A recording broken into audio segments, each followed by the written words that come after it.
I have no worries anymore, PDP presidential candidate Atiku Abubakar says as party continues campaigns amidst division.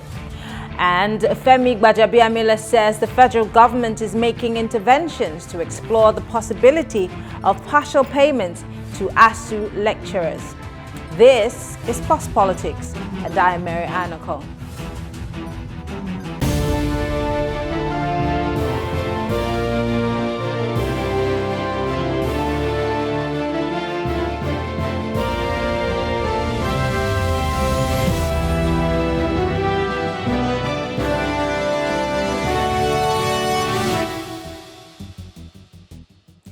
Presidential candidate of the People's Democratic Party, PDP, Atiku Abubakar, has said he's no longer worried about the crisis rocking the party. The PDP candidate stated that he moved on and added that leadership change is currently impossible in the party. Recall that the Governor Nyesom Wike and 4 other aggrieved governors had insisted that AU must cede power to a southerner. Now, efforts by stakeholders of the party to broker a truce among the parties have proved abortive. A series of meetings with Wike continued to hit brick walls. But here to discuss live with us is Pedro Obaseki, Don Pedro Obaseki, I beg your pardon. He is a presidential media consultant to Atiku Abubakar. It's so good to have you join us. Thank you so very much, Olamide. Marianne. I'm happy to be here. My name is Marianne. Marianne. In spite of all the wahala. My name is Marianne. Anyway. Oh. Yes, let's start by asking, is the split in the PDP a redeemable situation? Because, of course, your principal is saying he's moved on. There are other things that he needs, to attend to. But the split within the party right now, as we speak, is it redeemable, or is it something the party can go on and avoid after or until the election's proper? Like my principal said I quoted him in your opening statement. He has to campaign to Nigerians, because the truth of the matter is his campaign is not restricted to the PDP. But I truly believe, because I believe that peace always is an option, is the only real option. And I don't think peace, settlement, reconciliation is off the table.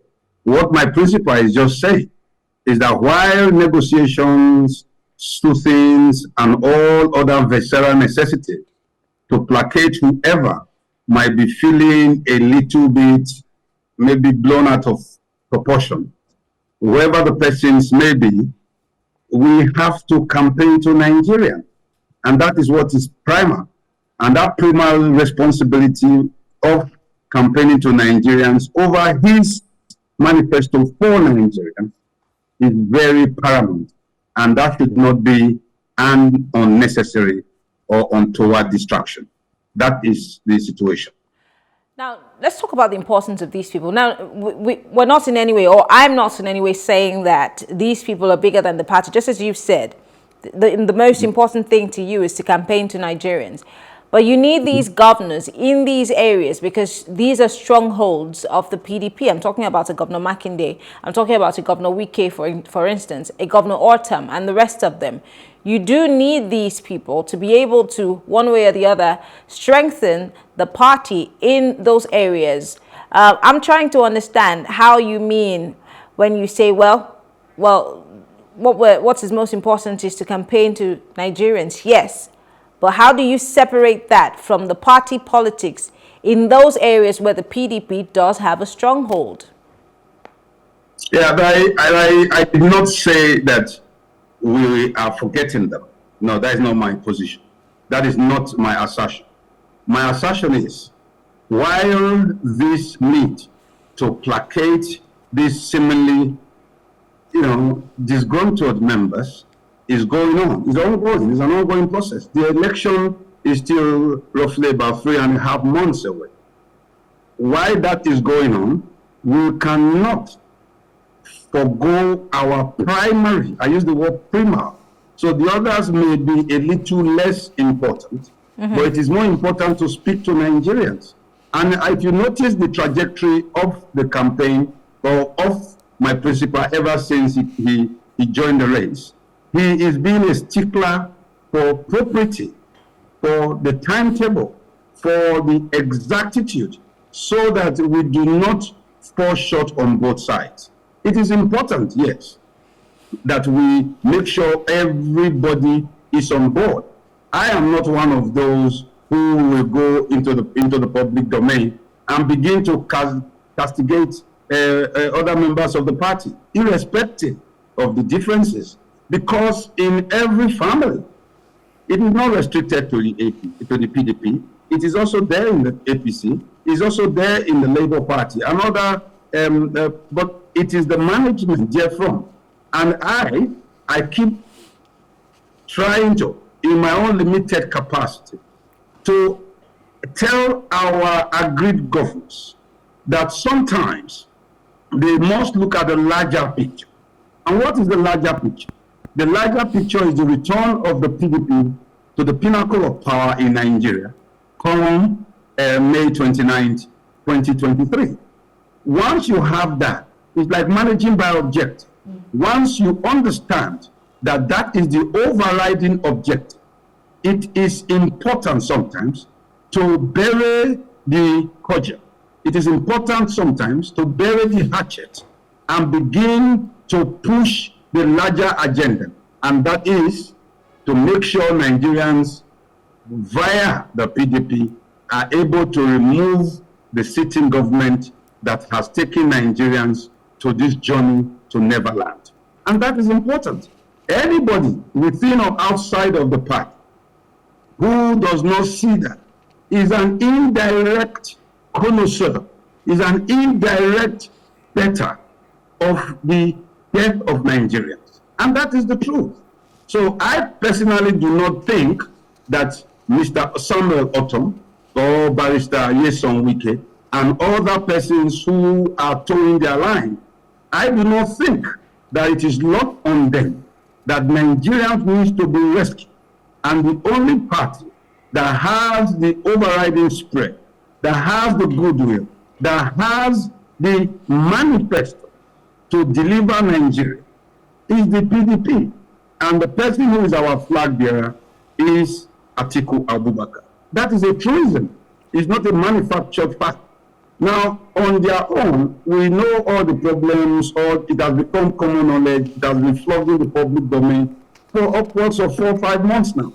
I think that any right-thinking leader who is not swallowed or buried in his own selfish, inundated ambitions, whatever those may be, we see the larger goal, we see the larger object, and begin to join forces with all the elements within the party who are bent on seeing the rescuing of Nigeria come 2023. That is my position. Okay. Still talking about the G5 governors here, including Governor Otom, Governor Wike, there seems to be a seeming same statement coming from them. When Governor Wike was inaugurating the governorship campaign in his state, he did say that he would ensure that every single office holder, or rather anybody who's running for any office on the platform of the PDP, will win. But then when it came to the presidency aspect, they kept mum. Same thing goes for Governor Otom. While he was speaking in Benue State, he did say that all of those offices would, be filled by the PDP, but he never spoke about the Atiku presidential bid. And although we've seen a video with Governor Bala Mohammed with your presidential candidate, which seems like all is fine and dandy in that area. But I'm curious. Recently, a deputy governor of Oyo State, a deputy to Governor Seyi Makinde, was at an event, and this event was at the behest of the APC, and he did give a message saying that they support the Yoruba position on the APC's flag bearer. Now that, of course, would raise eyebrows for so many people who are watching the G5 governors. What's the position of the People's Democratic Party, and does this in any way raise eyebrows in your corner, or just like your principal said, is it something that he doesn't worry about? You see, we do not want to become victims of ethnic, how will I put it? Ethnic, we do not want to reduce the election to an ethnic level. We do not intend to reduce this election to an election between ethnic jingoists. So if a person in the position of the deputy governor of Oyo State has decided within, I don't know why he decided to do that, but if he has decided to come up with such a position, it is important to quickly note that that position is not a position of the party. Now, if you decide to, as the sitting PDP governor of the state, reduce the entire 2023 race to our local, it is our turn. So this is a Yoruba. What happens to me who is Edo? What happens to the others who are no Yoruba? So we are not going to join issues with what the deputy governor of Oyo State had just done. I think that was a monumental, huge strategic error on his part. But I don't want to pass judgment on anybody. I don't want to pass judgment on any vituperations coming from supposed leaders of the party. When you are now at a time the party most needs you, you are now involved in what is open anti-party. Things that for previous times would have, in normal times, would have led to expulsions or suspensions. So, but you see, the Atiku campaign, and particularly His Excellency Atiku Abubakar, the Waziri Adamawa, he has made it clear that as a man of peace, he will not join issues with them in the public domain. That will be reducing the propensity, that will be reducing his stature, that will be reducing. But we are not looking for who will be involved in a mud-slaying or in mud fights. We will not join in that ruffle. That is the truth. And we will keep our campaign as elevated as humanly permissible. We will push the 5-point developmental agenda of Atiku Abubakar as humanly permissible. And we will try as much as possible from the north to the south, from the east to the west, across all the 6 geopolitical zones in this country, to tell our story to each and every person. We will try as much as possible to hug every face in every place, and we shall knock on every door, on every floor. And that is what we also want to tell our detractors, either those detractors are within or outside of the party, that we are focused. And that focus is we are managing this campaign strictly by the objective of the campaign, and that is on the 29th of May 2023 to get the presidential candidate of the PDP sworn in as the bona fide president of the Federal Republic of Nigeria. So that thing is a Mephistophelian distraction, and we cannot run away from that. So we understand that the best way is to go on, tell our story, repeat our story, and without repeat motive, maybe these persons who are not running, they are not running for election. They are not campaigning for election. They are not on the ballot, neither apart from Cheyi Makinde. None of them is running for an election. And we think that we have seen this old playbook play out. And we are better prepared than we were in 2015 to take this head on. Let's call a spade a spade. And at this point, Nigerians, we owe it as a cardinal duty to Nigerians to provide a vehicle for them to change the sitting APC government.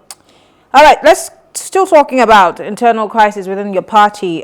Former governor of Ekiti State, Ayodele Fayose, had recently warned of what he called a serious turbulence within the PDP. I'd like to quote him directly. He warned that things might get messier within the next few days and weeks if the crisis in the PDP is not resolved. He also said in a tweet that an impending turbulence might be more serious than ever. He wrote, "I see more serious problem in the PDP than before. I have been silent all this while, hoping that things will get better. I advise that we do more than we're doing now to resolve this crisis, as events in the days and weeks ahead may get messier. I pray this advice is not ignored. I'd like to get your take on this. I join in his prayer. I actually just quickly scribbled if is conditional. And I truly believe that all avenues are being explored to make sure that this seeming doomsday prediction of Peter Ayo Fayose does not come to pass. I personally believe that anybody, however, who wants peace must also be prepared for war. It is normal. So for all the plans, there is a plan A, a plan B, a plan C, even a plan D. What if? The many ifs are many. The ifs are humongous. But I truly believe that the presidential candidate of the PDP, His Excellency Atiku Abubakar, is committed. Hence, all the entities have been made to these persons. Is a pity as the days go ahead and their inability to continually put their arguments succinctly before the public in the face of the law, in the face of our constitution, which they sponsor. It has become a catch-22. Damned if you do, damned if you don't. So it is important that we understand that there is a lacuna in which bracket we've been caught. And the person or persons who seem to have engineered this to this dynamo are the men who are screaming. We believe, truly believe, according to what I said, I pray. I also pray, we are praying that we do not get messier. Okay. Because whatever they are saying or doing cannot be worse than what they've said or done so far. But this has not in any way made the candidates, the Atiku Abubakar and Governor Ifeanyi to be perturbed and distracted. Okay. We feel that all this, I use the word unguided vituperations. I don't want to use stronger words. Are means to distract and detract the campaign, to meet some persons' selected goals. And those things will not fly in the face of the PDP in this campaign. That is a matter of fact. Let's talk campaign strategy because, of course, in my opening, I did mention that your candidate is facing, his manifesto and trying to play it out. What are the strategies that what does Atiku plan to do? How does he plan to win the hearts of the average Nigerian, being that many people would put the PDP and the APC on the same pedestal because, you see, they say they're one and the same, being that the people in these two political parties have at one point or the other been members of either of the parties. How does the PDP's presidential candidate hope to make sure that he can win the hearts of the average Nigerian as we get ready for this election? And what are some of the strategies included in his manifesto that he would use or employ as he goes on? Number one, you see, I just want to debunk the seeming narrative that APC and PDP are one and the same. They are not. These are two parties on the opposite ends of the spectrum. Their ideological divides are as wide as the ocean. What are the ideological divides? Because the last time I checked, Nigeria is not an ideological based, that we do not have ideologies in our political parties. So what ideologies separate the PDP from the APC, and why do they keep going back and forth? You are talking about peoples. You are not talking about the structure. You are referring to peoples. I'm not referring to peoples. I'm referring to the manifestos of the party. Number one, you see, let me even put that aside quickly. In 2003 to 2007, Mr. Peter Obi was an ABGA member. In the very last round of election, Mr. Peter Obi was on the PDP ticket. And as of today, Mr. Peter Obi is in the Labour Party. So the three of them, the he has been across 3 political parties in the last 6 years. Dr. Rabiu Kwankwanso became a minister in the PDP government. He was a 2-time senator in the PDP, and he was the 2-time governor of Kano State within the PDP.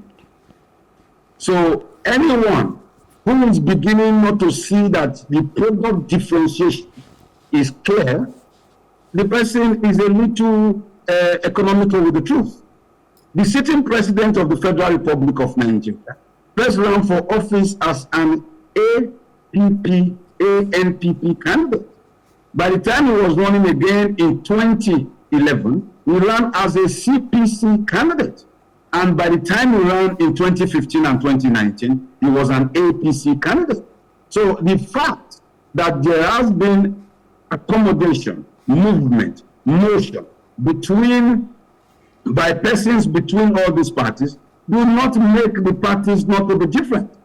If you use the personalities and their supposed movement, you are indirectly saying that Mr. Peter Obi, Mr. Rabiu Kwankwanso, who were bona fide members and ran elections, won elections on the platform of the PDP, are just on the same boat as His Excellency Atiku Abubakar.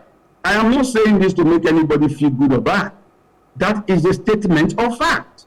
The PDP presidential vice presidential candidate for 2019 was Peter Obi. So that is on the one hand. Now, when I'm talking about the differences within these parties, their track records are there for us to see. Today, for example, not to just mince words and begin to come up with facts that don't exist. If we are clear with ourselves, we know what the PDP did before they left power. As of 2015, we knew where Nigeria was as at that time.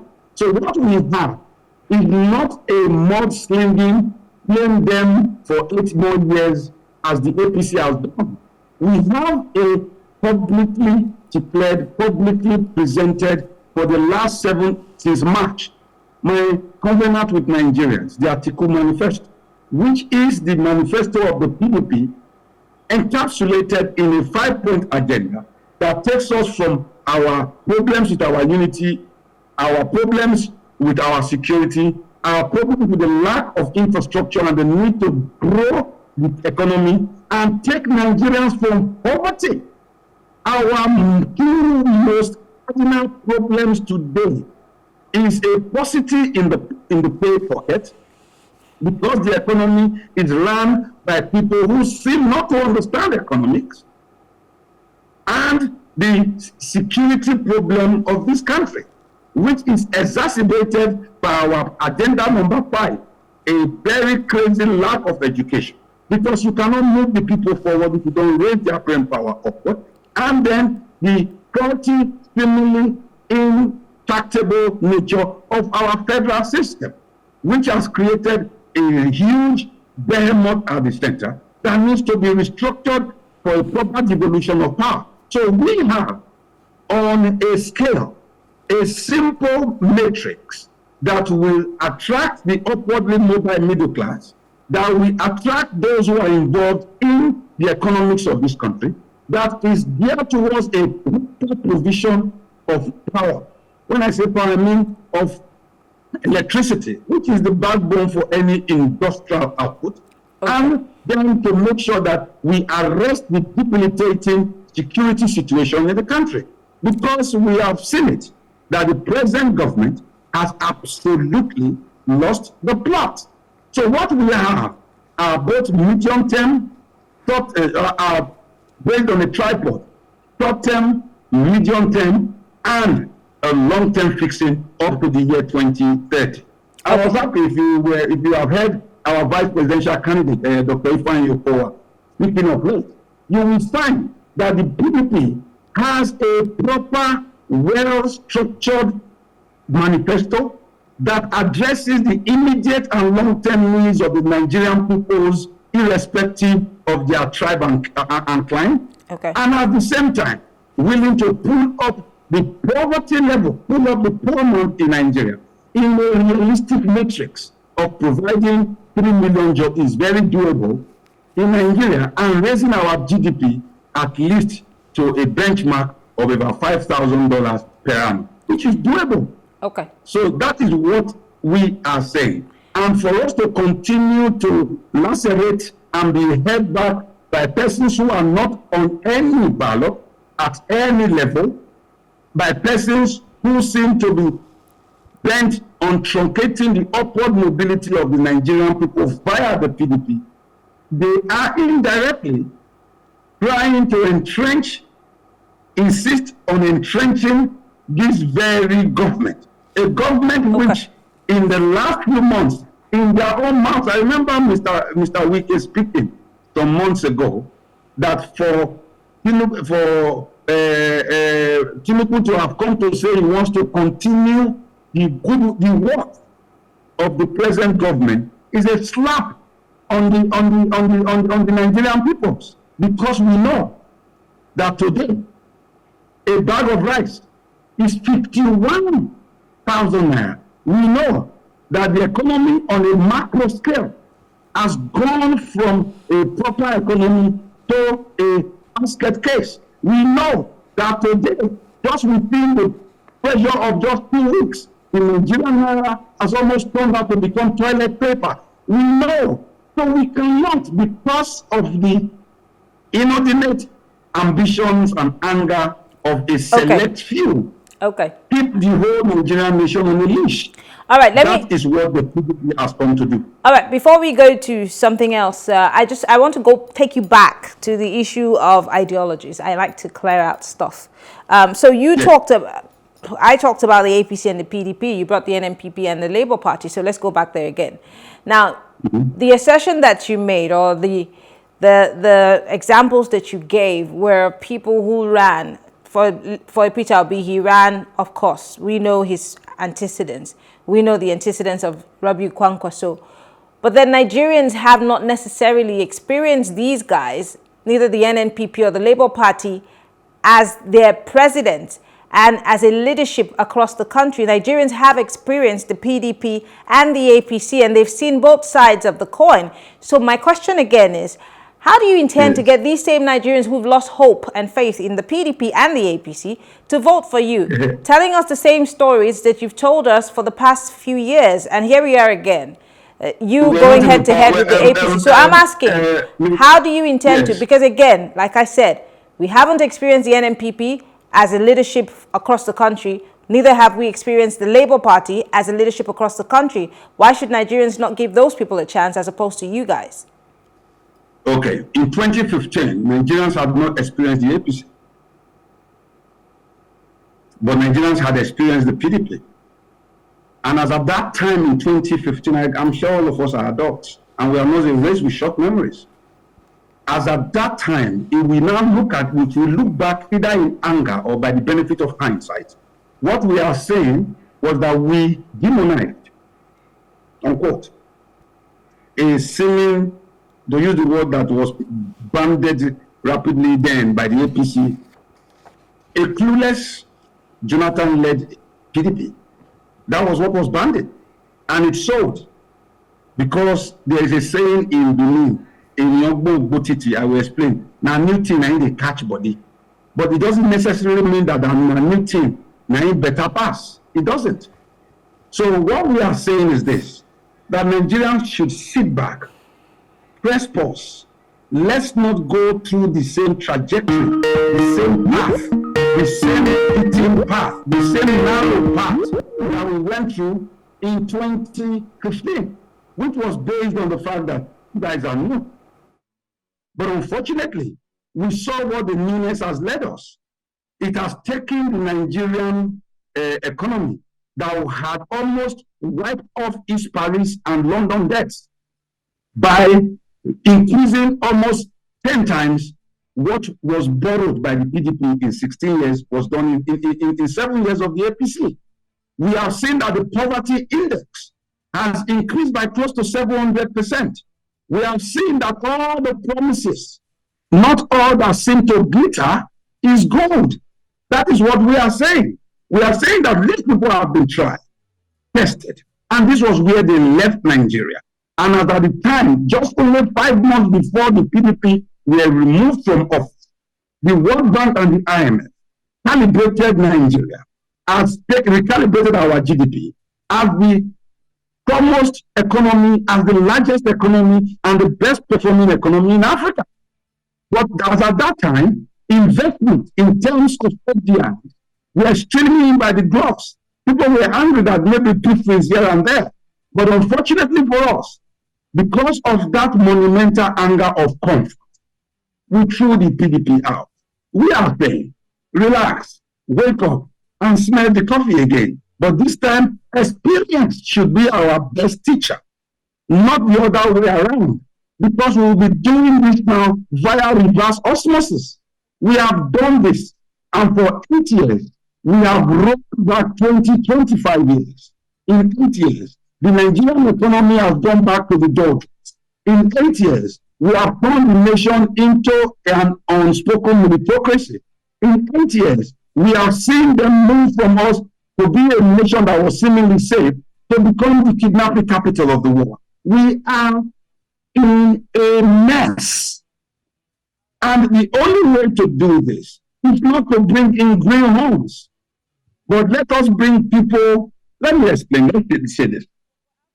The champions of the Nigerian I was really hoping that you're going to land because we're out of time. So yeah, no, let me say this quickly. Finally, yes. Yeah, finally, the champions of the Nigerian state that took the Nigerian state to the map were all the champions brought to the Nigerian state by the PDP. Be it Okonjo-Iweala, be it an Adesina, be whoever, who are still shining examples today. I have shown the PDP have the propensity and capacity and capability to take Nigeria back to the top, and not leave it at the doldrums where the APC has put us so far. And the only man who can do that, who has the cross-border, cross-handshake, across the geopolitical roads, is Atiku Abubakar and his vice presidential candidate, Dr. Ifeanyi Okowa. All right. Well, Don Pedro Obaseki is a presidential media consultant to the presidential candidate of the People's Democratic Party, Alhaji Atiku Abubakar. So good to have you on the program. Always a pleasure. Thank you, Marianne. Thank you for having me. All right. Well, thank you all for staying with us. We'll take a short break now. When we return, we shall be discussing the payment or the half payment of salaries by the federal government to ASU members. Stay with us.